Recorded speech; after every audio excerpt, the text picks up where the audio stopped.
கர்நாடகா மாநிலத்தில் ஒரு அபிராமி ஒரு சந்தேகம் அடைஞ்சு நைஸாக செல் எடுத்து பார்த்தா தாறுமாறு சாட்டிங், தக்காளி சோறு பயங்கரமாக இருக்குது. சாட்டிங் எல்லாம் வேற லெவலில், கறி குழம்பு கலர் கலர் அட்டையாக மாத்துறாரு. நிறைய பிராண்ட்ல வச்சிருந்ததாக, நிறைய பிராண்டில் ஒவ்வொரு கடையிலேயே வாங்கியிருக்கு. அட்டையை வாங்கி சாப்பாட்டில் கலந்து விடுறது. சரி, அதான் புனித்து இருந்தால் புனித்து கட்டாயிட்டு மன்னிப்பு கட்டாச்சு, அப்புறம் சேர்ந்தாச்சு, அப்புறம் ஏன் சாப்பாட்டில் கலக்கணும் அப்படின்ற ஒரு கேள்வி எழலாம் உங்களுக்கு. அங்கே தான் ட்விஸ்ட்டு.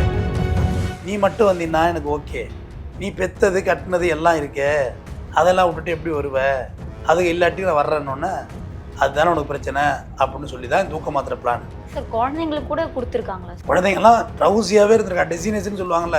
பிரிஸ்கிரிப்ஷன் இல்லாமல் எப்படி சார் தூக்கு மாத்திரை வாங்க முடிஞ்சது? ஆன்லைனில் ஸ்கேன் பண்ணீங்கன்னா 1000 மாத்திரை வருது. பெண் சக்தியை சாதாரண நினச்சிட்டிங்கன்னா குழந்தைகளே சாவடிக்க துணி அவங்க மாத்திரை எடுக்கிறது பெரிய விஷயமா? பிரியாணி அபிராமி இங்கே குன்றத்தூரில் மென்சோவிட்டா ப்ளஸ் சேனலாக வெட்டி தான் வெளில எடுக்கும். அந்த பிஞ்சு பிள்ளைக்கு கருப்பு பையே வளர்ந்துருக்காதுமா, எப்படி இருந்திருக்கும். நான் இப்போ கூட ரெஃபர் பண்ணுறேன், கள்ளக்காதல் வச்சுருந்தா டிவோர்ஸ் பண்ணிட்டு ஒழிஞ்சு போ, எங்கேயோ வாழ்ந்துட்டு போட்டோம் அந்த பிள்ளைங்க. நீங்களும் வாழலாம், பிள்ளைங்களும் வாழ்வாங்க, கணவரும் வாழ்வார், எல்லாரும் வாழ்வாங்க. நீனும் வாழ்ந்து பார்க்கலாம். இப்போ நீ வாழ போறியா? தண்டனை ஆயிடும் இந்த வழக்கு. வாழ்க்கையே போயிட்டு பிரேமா பசி இருக்கு, மருந்து கொடுத்துருக்குற, எல்லாம் மெட்டீரியல் விட்னஸ், தப்பிக்கவே முடியாது. கள்ளக்காதல் மேல அவ்வளோ ஒரு காதல். இப்போ ஆம்பளை கள்ளக்காதல் வச்சிருந்தானா இந்த மாதிரி எக்ஸ்டெண்ட்டுக்கெல்லாம் அவன் போறது இல்லைம்மா. அவன் வெளியே தெரியாமல் போயிட்டு வந்துடுறான் வீட்டுக்கு. ஆனால் இல்லீகல் அஃபேர் அவனுக்கு இருக்குது. ஆனால் அந்த குடும்பங்கிற ஸ்ட்ரக்சர் அவன் தொடர்றதே கிடையாது. வெளியே தெரியாமல் போயிட்டு வந்துடுறான், முடிஞ்சுது. ஆனால் பொம்பளை கள்ளக்காதல் வச்சா இந்த ஸ்ட்ரக்சரை உடைச்சாதான் வெளில போகலான்னு அவளை நம்ப வச்சிடறான். இதெல்லாம் தாய் இல்லை, பேய். இதெல்லாம் டெவில், மூவ் டு டெவில். இதெல்லாம் பேயை நோக்கி, நரகத்தை நோக்கி போயிட்டு இருக்கு. இதெல்லாம் டெவில் கிச்சனாவே ஆக்கிட்டு பாரு. சமையல்ல தானே விழங்கலந்தது, டெவில் கிச்சன் தான் அது. பேய் சமைத்த உணவு, டெவில் ஃபுட், இது அதை கொடுத்துருக்கு. அறுவை சிகிச்சையில் கத்தை என்பது வரலாறு, ரோபோட்டிக் சர்ஜரி என்பது இன்றைய கூறு. தங்கம் புற்றுநோய் சிகிச்சை மையம், நாமக்கல் மற்றும் கான்பூர். சார் வணக்கம் சார். வணக்கம். கர்நாடகாவின் அஸ்ஸாம் மாவட்டத்தில் இருக்கக்கூடிய ஒரு பெண் அவங்களுடைய கள்ளக்காதலுக்காக தன்னுடைய மாமனார், மாமியார், கணவர் உட்பட 2 குழந்தைகளையும் ஸ்லோ பாய்சன் கொடுத்து சாகடிக்க முயற்சி செய்த சம்பவம் தான் இப்போ சோசியல் மீடியாவில் பேசும் பொருளாக இருக்குது. அங்கே என்ன நடந்தது, அதை பற்றின ஒரு தெளிவான புரிதல் கொடுங்க சார். கர்நாடகா மாநிலத்தில் ஒரு அபிராமி, பிரியாணி அபிராமி கதையாக தான். குன்றத்தூர்காரி இருக்கால, அவ கதை தான் அங்கேயும் நடந்திருக்கு. மனிதருக்கு என்னதான் ஆச்சுன்னே தெரியல. மனிதன்லாம் ரொம்ப மட்டமாக ஆயிட்டானா அப்படிங்கிற மாதிரி தான் நினைப்பு வருது. பிடிக்கலாம் டிவோர்ஸ் பண்ணிட்டு போயிட்டே இருக்க வேண்டியதானே. ஏன் சார் அதை பண்ண மாட்டேங்கிறாங்க? பிடிச்சி கொல்றது. பொண்ணுகிட்ட வாழ போறியா நீ? பாருங்க, இந்த கஜேந்திரா, இந்த அக்யூஸ் பேர் சைத்ரா. இவங்களுக்கு 2 குழந்தைங்க. 8 வயசில் ஒரு குழந்தை, 10 வயசில் ஒரு குழந்தை. நம்ம பெத்த பிள்ளைமா கடைசி கட்டம். அவ்வளவுக்கா காமம் கண்ணை மறைச்சிட்டு அந்த கஜேந்திரா ஏற்கனவே இந்த பொண்ணுக்கு சைத்ராவுக்கு புனித்துன்னு ஒருத்தரோட பழக்கம் ஏற்பட்டுருக்கு. புனித்துன்னு ஒரு பழக்கம் ஏற்பட்டுன்னா அதை கஜேந்திரா என்ன பண்ணுறாரு, நம்மள்கிட்ட சிரித்து பேச மாட்டா, நம்ம இல்லாதப்போ சந்தோஷமாக இருக்கா, சிரிச்சுக்கிட்டு இருக்கா அப்படின்னு ஒரு சின்ன சந்தேகம் வரும். அது பேர் அசலரின்னு சொல்லுவாங்களே, அசரி. ஒரு மாதிரி நமக்கே ஒரு தோணும், ஏதோ ஒரு தப்பு நடக்குது இந்த இடத்துலன்னு. நீ பஸ்ஸில் போயிட்டு இருக்க, பஸ்ஸில் போயிட்டு இருக்க, யாரும் நம்மளை உத்து பார்க்குறான் அப்படின்னு தோணும். திரும்பி பார்த்தா யாரோ பார்த்துட்டு இருப்பாங்க. அது ஒரு நம்மளுடைய இல்லை அனிச்சை செயலாக உள்ள விஷயங்கள் பிரெயினில். அப்படி இருக்கக்குள்ள ஒரு சந்தேகம் அடைஞ்சு நைஸாக செல் எடுத்து பார்த்தா தாறுமாறு சாட்டிங், தக்காளி சோறு பயங்கரமாக இருக்குது. சாட்டிங் எல்லாம் வேறு லெவலில், கறி குழம்பு சாட்டிங் நடந்தோன்னே ஆகா இது என்னடா அது பெரிய சிக்கலாக இருக்கும்போது சொல்லிட்டு இந்த புனித்துக்கும் இவளுக்கு ரிலேஷன்ஷிப் இருக்கணும்னா சைத்ராவோட அப்பா அம்மாவை கூப்பிட்டு, உங்கள் பொண்ணு இந்த மாதிரி வச்சிட்ருக்கு, ஒருத்தனை புனித்து ஒருத்தனை வச்சிட்ருக்கு, என்னென்னு விசாரிக்கணும்னா அவங்களும் பஞ்சாயத்து வச்சுருக்காங்க. பஞ்சாயத்து பச்சைக்குள்ளே கோவத்தில் ஒரு கை நீட்டி அடிச்சிடுறாரு. யார்? கஜேந்திரன். பஞ்சாயத்து வைக்கக்குள்ள எப்படி பேசியிருக்குன்னு உங்களுக்கு தெரிய வேண்டாமா? பேய் பிடிச்சி ஆடி இருக்கும். என்னையா சந்தேகப்படுற படவா அப்படின்னு ஆட்டம் ஆடி இருக்கும். பட்டுன்னு வச்சுருப்பான் கோவத்தில். ஊர் மேலேயும் போய்கிட்டு என்னன்ட்டே சண்டை போடுறியா அப்படின்னு அடித்தோடனே போய் கம்ப்ளைண்ட் கொடுத்துருது. கம்ப்ளைண்ட் கொடுத்து கஜேந்திராவை தூக்கி தொக்கா ரிமாண்ட் பண்ணிடுறாங்க. எந்த ஒரு ஆதாரமும் இல்லாமல் அடிச்சது பொண்ணை கை நீட்டி அடிச்சது உமன்ஸ் ஹராஸ்மெண்ட் ஆக்ட். ஆனால் இவங்க எவ்வளோ தப்பு பண்ணியிருக்காங்கன்றதுலாம் அதெல்லாம் தேவையில்லை. உமன்ஸ் ஹராஸ்மெண்ட் ஆக்ட் ஏகப்பட்டது இருக்குமா, டொமஸ்டிக் வயலன்ஸ் ஆக்ட்னு தூக்கி கொண்டு ரிமாண்ட் பண்ணிடுறாங்க. ரிமாண்ட் பண்ணிவிட்டு ஆட்டி இவருக்கு போலீஸ் பொலன்னு பொழந்துடுறாங்க. யாரை? கஜேந்திராவை பொழந்து ஜெயிலேருந்து பெயிலில் வரக்கூட அறிவுரை சொல்லி அனுப்புகிறாங்க. போய் பொண்ணாட்டிட்டு சண்டை போடக்கூடாது, மறுபடியும் தூக்கி உள்ளே வச்சுருவோம் அப்படின்னு. மறுபடியும் வெளில வந்தோன்னா அந்த புனித்தோட பழக்க வழக்கம் அதில் கட் ஆகிட்டு, எப்படின்னா சண்டே ஆகிட்டு ஜெயிலுக்கு போயாச்சுனோன்னா இவரும் வெளியே பாவம். ஆனால் இந்த அப்பாவே ஆண்கள் இந்த பெண்கள்கிட்ட படாத பாடுபடுறாங்க இந்த உலகத்தில். உண்மை. மன்னிப்பு கேட்குறாரு. மன்னிச்சுக்கோ, உன்னை அடித்தது தப்பு தான், நமக்கு 2 பிள்ளைங்க இருக்குது, நம்ம நிம்மதியாக குடும்பம் நடத்துவோம், காம்ப்ரமைஸ் ஆகும். போனது போட்டோம் அப்படின்னு சொல்லி மன்னிப்பு கேட்குறாரு. இந்த சைத்ரா அதுவும் என்ன செய்யுது, என்னையும் மன்னிச்சுக்கோங்க, நானும் தெரியாமல் ஏதோ ஒரு வாட்டி தப்பு பண்ணிட்டேன், இனிமேலுக்கு நான் பண்ண மாட்டேன், நம்ம ஒழுங்காக குடும்பம் நடத்தலான்னு சொல்லி குடும்பம் ஹாப்பியாக டேக் ஆஃப் ஆகுது. டேக் ஆஃப் ஆகி போயிட்டுருக்கு, எந்த விதமான ஒரு சந்தேகமும் இல்லை. அப்போ பிள்ளைங்கள்லாம் பார்த்தீங்கன்னா நைட்டு 10 மணி நேரம் அப்படியே தூங்குது. அடுத்த நாள் பார்த்தா அடித்து போட்ட மாதிரி எல்லாருக்கும் மேலே வலிக்குது. இதில் இந்த கஜேந்திராவோட அப்பா அம்மா, அதாவது சைத்ராவோட மாமனார் மாமியாவும் இந்த வீட்டில் தான் இருக்காங்க. எல்லாருமே லேட்டாக எழும்புறாங்க. 10 மணி நேரம் 12 மணி நேரம் தூங்குறது. தூங்கி எழுந்தோடனே எல்லாருக்கும் அப்படியே கை காலெலாம் பயங்கர வலி. அது சரி வயசானதுனால வலிக்குது அப்படின்னு ஒரு நினப்பில் இருப்பாங்க. நம்ம கூட மேல் வலிச்சா நேற்று உருளைக்கிழங்கு சாப்பிட்டா மேலே வலிக்குது, அது அட்டாக்கோட சிம்டம்ஸாக இருக்கும். இல்லை சைத்ரா மாதிரி மாத்திரை எதிராளி போடுறாங்களா பார்த்துங்க. சரின்னு இந்த குழந்தைங்க விளையாடக்குள்ள அவங்க ஹேண்ட்பேக்கை வச்சுட்டு, அந்த லேடிக்கு ஹேண்ட்பேக்கை வச்சுட்டு சைத்ரா வச்சுட்டு போயிட்டு இருந்திருக்கு. இந்த குழந்தைங்க உள்ளே கை விட்டு, பொதுவாக ஒரு ஹேண்ட்பேக் உள்ளே திங்கிறதுக்கு பார்த்தா அந்த குழந்தைங்க வந்து எடுத்து பார்க்குது, கலர் அட்டையாக மாத்திரை இருக்குது. ஏன்னா அந்த அல்சுரோஃபார்ம் மாத்திரைகள் எல்லாமே கலர் அட்டைகளில் தான் இருக்கும். ஏன்னா ராத்திரியில் வந்து உரிச்சு போடக்குள்ள வெள்ளை அட்டையாக இருந்தால் தூக்க மாதிரி சேர்த்து உரிச்சு போட்டுருவோம். சுகருக்கு வந்து கொடுப்பாங்க அதெல்லாம். கிளைக்கமெட்டா வாங்கினாலே உங்களுக்கு இந்த மாத்திரையெல்லாம் இப்போ டாக்டர்லாம் கொடுக்குறாங்க. ப்ரிஸ்கிரிப் 0.25, 5, 10, 20 இருக்குது. அதெல்லாம் 100 கம்பெனி இருக்குது. நிறைய பிராண்டில் வச்சுருந்ததாக, நிறைய பிராண்டில் ஒவ்வொரு கடையிலேயே வாங்கியிருக்கு. அட்டை வாங்கி அட்டையை வாங்கி சாப்பாட்டில் கலந்து விடுறது. இந்த சாப்பாட்டில் சரி அதான் புனித்து இருந்தால் புனித்து கட்டாயிட்டு மன்னிப்பு கேட்டாச்சு, அப்புறம் சேர்ந்தாச்சு, அப்புறம் ஏன் சாப்பாட்டில் கலக்கணும் அப்படின்ற ஒரு கேள்வி எழலாம் உங்களுக்கு. அங்கே தான் ட்விஸ்ட்டு. ஷிவுன்னு சொல்லி பக்கத்து வீட்டுக்காரனோட கள்ளக்காதல், இரண்டாவது கள்ளக்காதல். அப்போ என்ன, புனித்து போயிட்டான் ஆல்ரெடி, நம்ம இவனையும் விடக்கூடாது அப்படிங்குள்ள, வா நம்ம 2 பேரும் போயிடலாம். இங்கே கணவன் மாதிரி, ஆமாம் கணவன் மாதிரி 2 பேர் இருந்திருக்கிறாங்க, வா நம்ம எங்கேயாவது போயிடலான்னப்பா ஷிவு எப்படிப்பட்ட சைக்கோ பாரு, நீ மட்டும் வந்தீங்கன்னா எனக்கு ஓகே, நீ பெற்றது கட்டினது எல்லாம் இருக்கே, அதெல்லாம் விட்டுட்டு எப்படி வருவ, அதுக்கு இல்லாட்டி நான் வர்றேன்னொன்னே அதுதானே உனக்கு பிரச்சனை அப்படின்னு சொல்லி தான் தூக்க மாத்திரை பிளான். தூக்க மாத்திரை பிளானையும் வந்து ஷிவுக்கிட்ட சொல்லியிருக்கு.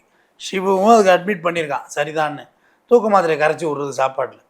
இது கொஞ்சம் கொஞ்சமாக பார்த்தீங்கன்னா, முதல்ல இது ஒரு மாத்திரை போட்டிங்கன்னா ஒரு நல்ல தூக்கம் வரும், சூப்பராக இருக்கும். அப்புறம் குறிப்பிட்ட காலத்தில் டோப்பமைன் ஓப்பன் ஆகி 10 மாத்திரை போட்டு அப்படியே போக வேண்டியதுதான்.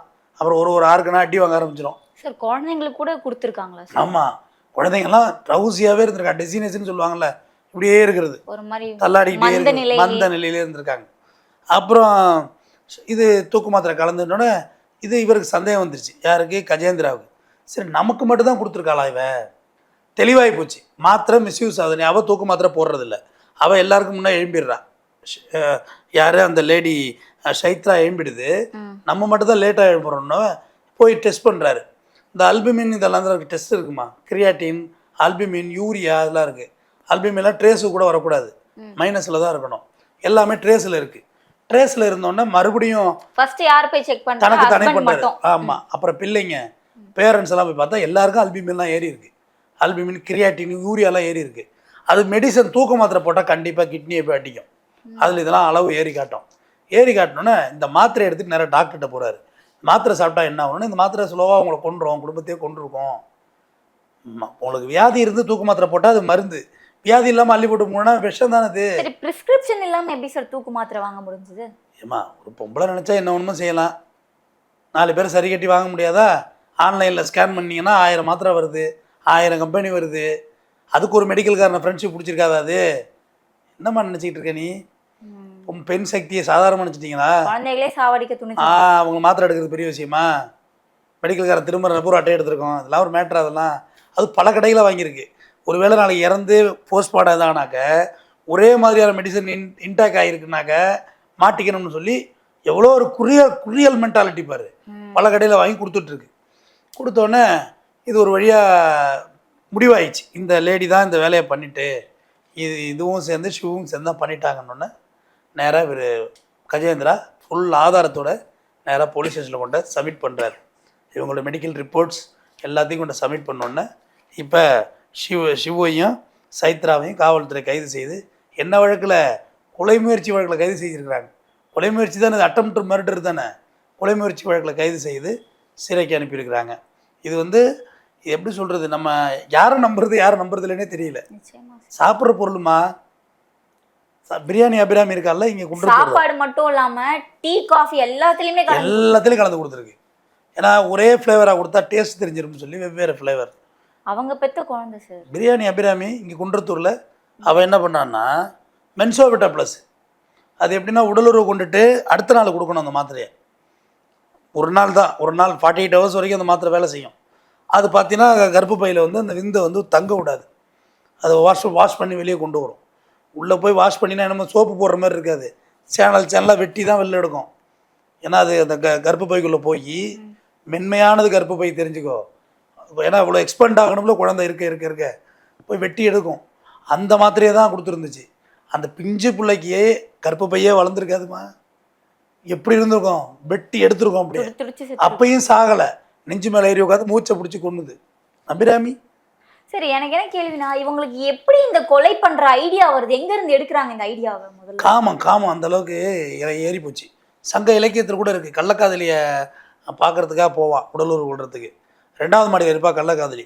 ஒரு விழுது ஒன்று இருக்கும், அந்த விழுதை பிடிச்சி மேலே ஏறி வந்துடுவான். வந்து அவள் அட்டன் பண்ண போவான். பார்த்தா அது விழுது கிடையாது, பெரிய நாகப்பாம்பு. இது இலக்கியத்தில் இருக்குது. அப்போதான் இந்த காமம் ஒரு பக்கம் இருந்தாலும் தூக்கு மாத்திரையை கொடுத்து சாவடிக்கலாம், இல்லை இந்த மாத்திரையை கொடுத்து சாவடிக்கலாம்ன்ற ஐடியா எங்கேருந்து எடுக்கிறாங்க? போய் வெப்சைட்டில் பாரு, 1000 வெப்சைட் சொல்லிக் கொடுக்குதே. என்ன சொல்லிக் கொடுக்குறதுன்னா வழியா இல்லை, லட்ச வெப்சைட் இருக்குமா. ஒரு ட்ரக்கை பற்றி அழகாக ப்ரீஃபாக இருக்கேம்மா.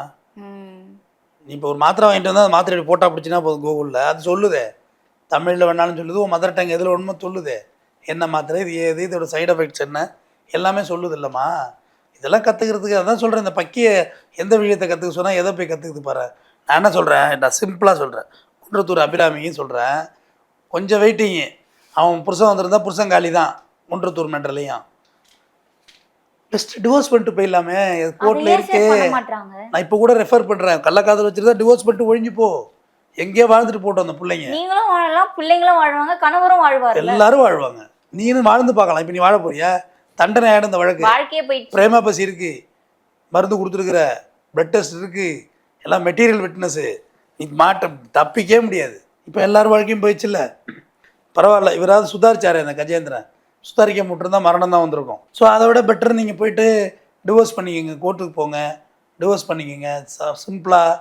இல்லை சொல்லாமல் ஓடி போயிருங்க எங்கேயாவது. என்ன கெட்டு போச்சு? இப்போ ஒரு லெட்டர் எழுதி வச்சுட்டு என்ன தேடாத, நான் விருப்பப்பட்டவனோட போகிறேன், உடனெல்லாம் இருக்க முடியாது, நீ அழைச்சாத வச்சாலாம் ஓடிடுவேன் அப்படின்னு எழுதி வச்சுட்டு போயிருக்கு தொலையன். ஏதோ பாவம் இந்த பிள்ளைங்களுக்கு அவங்க அம்மா அப்பா இருக்காங்க, தாத்தா பாட்டி, சோறு கொடுத்து வளர்த்துற மாட்டாங்களா பேரம் பேத்திய? அதுக்காக இவ்வளோ பெரிய பனிஷ்மெண்ட்டாக கொடுக்கணும்? எப்பா இது கள்ள தூக்கி நீ போட்டிருந்தா கூட ஏற்றுக்கலாமா? நம்ப வச்சு கொஞ்சம் கொஞ்சமாக சோத்துல விஷத்தை கொடுத்து ஸ்லோ பாய்சன் கொடுத்து கொள்றேன்னா உனக்கு எவ்வளோ குரியல் மென்டாலிட்டி. இதெல்லாம் மன்னிக்கவே கூடாதுமா இந்த மாதிரி பொம்பளைலாம். இதெல்லாம் சமுதாயத்தோட பெரிய கணவனை விட. அப்படி என்ன சார் கள்ளக்காதல் மேலே அவ்வளோ ஒரு காதல்? ஆமாம்மா, இப்போ ஆம்பளை கள்ளக்காதல் வச்சுருந்தானா இந்த மாதிரி எக்ஸ்டெண்ட்டுக்கெல்லாம் அவன் போகிறது இல்லைம்மா. நான் வெளியே தெரியாமல் போயிட்டு வந்துடுறான் வீட்டுக்கு. குடும்பத்தை உடைக்க மாட்டான் ஆம்பளை. நான் நிறைய பார்த்துருக்கேன் என்னோட அனுபவ கேஸில். பல பேர்கிட்ட ட்ரீட்மெண்ட் சொல்கிறாங்கல்ல வந்து இது மாதிரின்னு. ஆனால் இல்லீகல் அஃபேர் அவனுக்கு இருக்குது. ஆனால் அந்த குடும்பங்கிற ஸ்ட்ரக்சர் அவன் தொடுறதே கிடையாது. வெளியே தெரியாமல் போயிட்டு வந்துடுறான், முடிஞ்சுது. ஆனால் பொம்பளை கள்ளக்காதல் வச்சா இந்த ஸ்ட்ரக்சரை உடைச்சாதான் வெளில போகலான்னு அவளை நம்ப வச்சிடறான். யார்? அந்த இன்னொரு கள்ளக்காதலை. அந்த அவளுக்கு லவ் இல்லீகல் அஃபேர் இருக்கான் பார்த்தியா, அவன் தான் கொடுக்குறான். அபிராமிக்கு அவன் தான் ஐடியா கொடுத்தது, சுந்தரம் தான் ஐடியா கொடுத்தது. காரணம் இந்த ஸ்ட்ரக்சர் தான் என்றைக்கு ஒன்றுமே ரிட்டன் கம்பேக் வீட்டுக்கு வந்துடுவான்னு தோணும். அம்மா எவ்வளோ நாள் வெளில போய் நீ சந்தோஷமாக இருந்துட முடியும்? ஆசை 60 நாள் மோகம் 60 அதிகமா?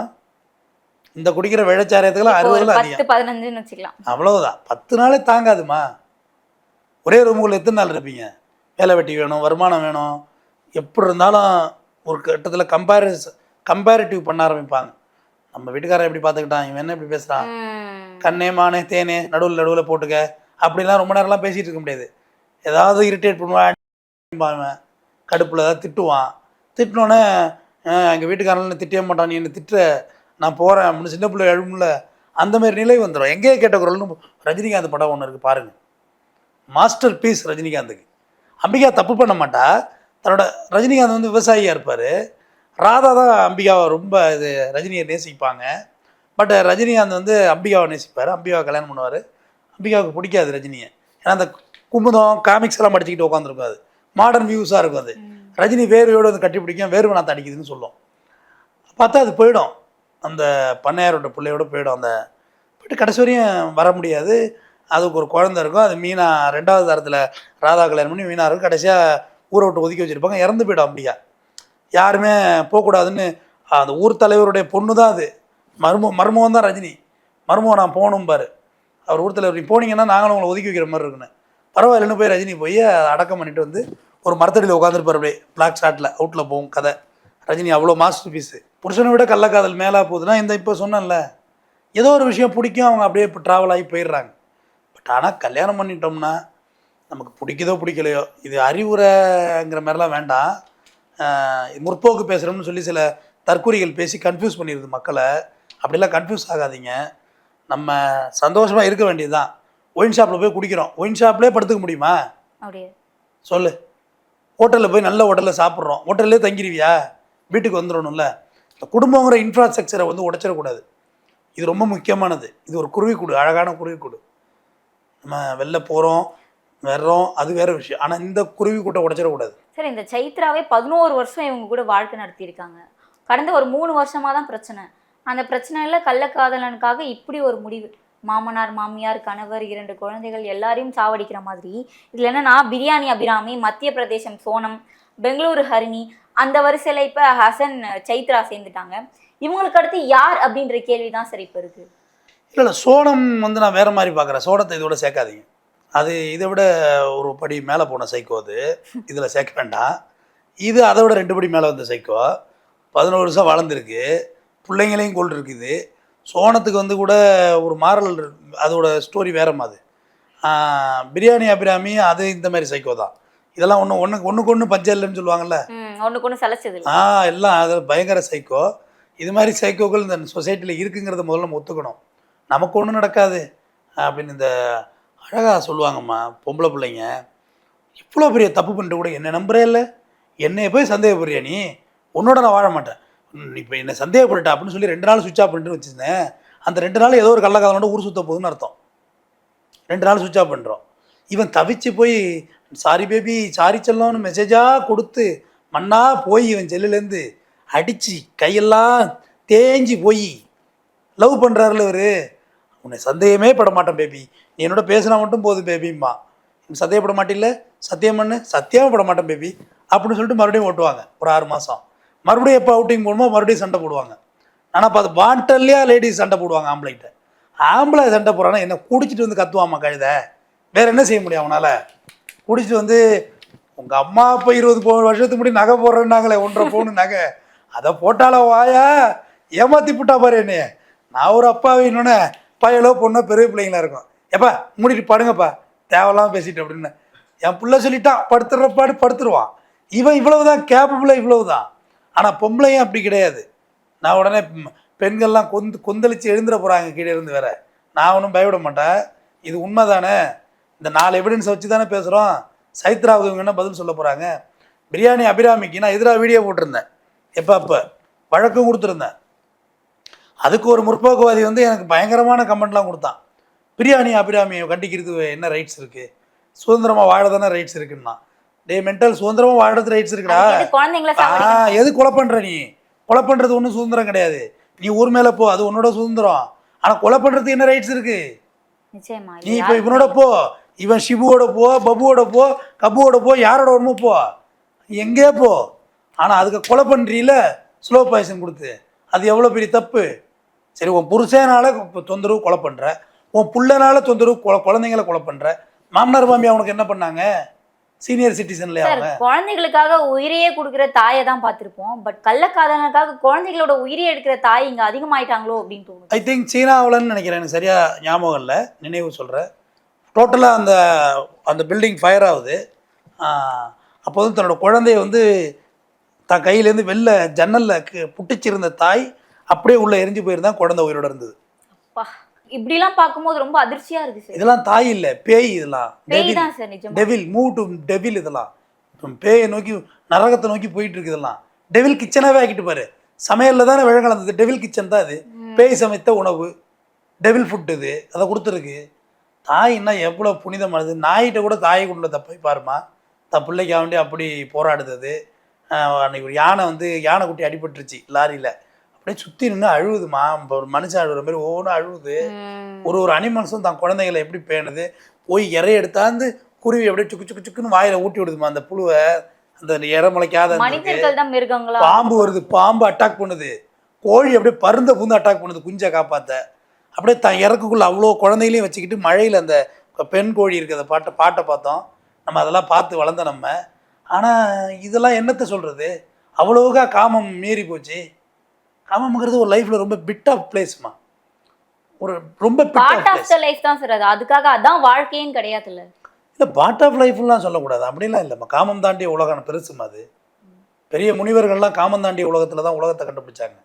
பெரிய தத்துவ ஞானிகள்லாம் காமம் தாண்டி. சிலர் வந்து அதே வாழ்க்கையா முழு நேர வேலையாவும் வச்சுட்டு இருக்காங்க. ஓஷோ சொல்றாருமா, காமம் ரொம்ப முக்கியம், செக்ஸ் ரொம்ப முக்கியம், பட் அதுலேயே நின்று விடாதீர்கள், உங்கள் வாழ்க்கையை நின்று விடுங்கிறாரு. அதுலேயே மூவ் ஆகிடணும். எல்லாமே லைஃப்பில் முக்கியம்தான். சரக்கடிக்கிறியா கொஞ்சோண்டு அடிச்சுட்டு போயிட்டே இருந்தால் ஓகே. அதே அடிச்சுட்டு முழு நேரம் குடிக்காரன் ஆகிட்டுன்னு என்ன செய்யுது உன்னைய? எதுவுமே முழு நேரம் இருக்கக்கூடாது. சாப்பாடு சாப்பிடும்பொழுது நீ சாப்பாடும்பாங்க. தரித்திரம் முடிச்சிடும் குடும்பத்துக்குள்ள. எல்லாம் ஒரு அளவு தான். மேக்கப் போடுறா அது ஒரு லிமிட்டு தான். ட்ரெஸ்ஸுனா தேவைக்கு ட்ரெஸ் இருந்தால் போதும். காலைல ஒரு ட்ரெஸ்ஸு, மத்தியானம் ஒரு ட்ரெஸ்ஸு, செருப்புக்கு ஏற்ற கிளிப்புக்கு ஏற்ற செருப்புக்கு ஏற்ற பிளாஸ்டிக் தோடுன்னு வாங்கினீங்கன்னா பைத்தியம் முடிச்சிடும். அதெல்லாம் செய்யக்கூடாதுல்ல. எல்லாமே செய்யுங்க. எல்லாத்தையும் ஒரு அளவு இருக்குல்ல. அதுக்காக கொலை பண்ணுற அளவுக்காக போகிறது. அதனால் நம்ம இதுலேருந்து என்ன தெரிஞ்சுக்கிறோம்? அந்த மாரல் ஸ்டோரி, நிறைய பைத்தியங்கள் இருக்குது போல இருக்குது. நம்ம ஜாக்கிரதையாக இருக்கணும். உங்கள்கிட்ட எல்லாத்தையும் பிடிச்சி வச்சு பொண்டாட்டியை முதல்ல ஊட்டி விட்டுறணும். சோத்தை பிணைஞ்சி இந்தாடி ராஜாத்தின்னு சொல்லி பிடிச்சி வச்சு சூரிய வம்சத்தில் தேவயானிக்கு விட்டு வரல, ஒரே ஒரு வாய்டான்னு பொண்டாட்டிக்கு ஒரு கவலத்தை போட்டு விட்டுறணும். விஷம் கலக்க முடியாதுல்ல. இதுதான் வழி. பாத்ரூமில் குளிக்க போகிறத பாத்ரூமில் கரண்ட் வச்சுருவோம். முதல்ல நீ குளியிலிருந்து உள்ளே தள்ளி விட்டுறணும். சாக்கடிச்சா சாகட்டன்னு. இப்போதான் ஜாக்கிரதையாக இருக்க முடியுமாம்மா? ஒரு மனுஷன் நிம்மதியாக தூங்குறதா இல்லை பக்கத்தில்? அந்த மாதிரி தான் இருக்கணும் போல சார். அந்த மாதிரி தான் இருக்கணும். அவன் நியாயமான விஷயத்த டிஸ்கஸ் பண்ணுங்க ஃபேமிலியில். மன்னிப்பு கேட்டு ஏமாத்திட்டு இருக்கு பாருமா இந்த பக்கி, நம்ம வச்சு கழுத்து அறுத்துட்டு. அதனால் இந்த மாடர்ன் சொசைட்டியில் நம்ம எவ்வளோ இது கூட்டு குடும்பம் வேறு இருக்காங்க, அதையும் விட்டு கொடுக்க முடியல. அதனால் எவ்வளோ பார்த்துட்டோம். அப்துல் சுபாஷ் தற்கொலையை பார்த்துட்டோம். எல்லாமே பெண்கள்னு சப்போர்ட்டிவாக பேசணுன்னு ஒரு ஒரு ஒரு சினாரியோவை கட்டமைக்கிறாங்க எல்லாரும். நான் அப்படிலாம் இல்லை. நான் ஆண்களுக்காக தான் பேசுகிறது முடிவெடுத்துட்டேன். முழுக்க ஆண்களுக்கு தான் பேசுகிறது. பாவம்யா, உனக்காக சம்பாதிக்க உழைச்சிட்டு வருவான். நீ வீட்டில் உட்காந்து ரீல்ஸ் இன்ஸ்டாகிராம் மட்டும் திங்குன்னு ஆடிக்கிட்டு இருப்பியா? அவன் வெளியே போய் வேலைக்கு போயிட்டு வர்றான். எல்லா ஆணும் தான் பேரில் இன்சூரன்ஸ் போடுறாமா, இன்க்ளூட் மை செல்ஃப். நம்ம செத்தாலும் பரவாயில்ல, பொன்னாட்டி பிள்ளைங்க நல்லா இருக்கட்டுங்கிற மனநிலை தானே. இவ்வளோ ஒரு புனிதமான மனிதனை எப்படி நீங்கள் இவ்வளோ கேவலமாக டீல் பண்ணுறீங்க? ஏமாற்ற முடியுது. அது ரொம்ப தவறானது. தொடர்ந்து பேசுவோம், இன்னொரு சந்தர்ப்பத்தில் பேசுவோம். சார், இந்த ஹசன் சைத்ரா குறித்து ஒரு சரியான புரிதல் கொடுத்துருந்தீங்க. தொடர்ந்து பேசலாம் சார். நன்றி. அறுவை சிகிச்சையில் கத்தை என்பது வரலாறு, ரோபோட்டிக் சர்ஜரி என்பது இன்றைய கூறு. தங்கம் புற்றுநோய் சிகிச்சை மையம், நாமக்கல் மற்றும் கான்பூர்.